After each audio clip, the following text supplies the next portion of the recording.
বিশ্বজুৰি জনপ্ৰিয়তা অৰ্জন কৰা বিখ্যাত তেজপুৰ লিচুৰ উৎপাদনৰ বিভিন্ন দিশৰ বুজ লোৱাৰ উদ্দেশ্যে কৃষিমন্ত্ৰী পীযুষ হাজৰিকাই আজি তেজপুৰৰ পৰমাইঘুলিস্থিত লিচু বাগান পৰিদৰ্শন কৰে আৰু স্থানীয় লিচু খেতিয়কসকলৰ সৈতে এক মত বিনিময় কাৰ্যসূচীত মিলিত হয়।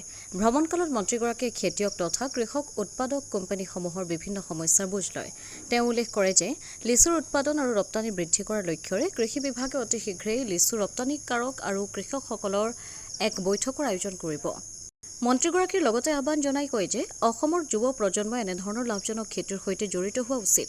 মোবাইল টাৱাৰৰ বিকিৰণ আদিৰ দৰে অপ্ৰমাণিত কাৰণসমূহৰ অছিলালৈ নাৰিকল তামোল আদি ৰোপণৰ পৰা বিৰত থকাৰ পৰিৱৰ্তে নিজৰ ভূমিসমূহ সঠিকভাৱে ব্যৱহাৰ কৰিবলৈ তেওঁ যুৱ প্ৰজন্মক আহ্বান জনাইছে। আজিৰ অনুষ্ঠানটিত মন্ত্ৰীগৰাকীয়ে কৃষকসকলৰ মাজত স্প্ৰেয়িং মেচিন আৰু অন্যান্য কৃষি সঁজুলিও বিতৰণ কৰে। উক্ত কাৰ্যসূচীত তেজপুৰৰ বিধায়ক পৃথ্বীৰাজ ৰাভা, কৃষি বিভাগৰ সচিব তথা সঞ্চালক উদয় প্ৰবীণ, শোণিতপুৰৰ জিলা উপায়ুক্ত, উদ্যান কৃষি বিভাগৰ সঞ্চালক আৰু অন্যান্য জ্যেষ্ঠ বিষয়াসকল উপস্থিত থাকে। ব্যুৰ ৰিপৰ্ট অমৃত নিউজ 24/7।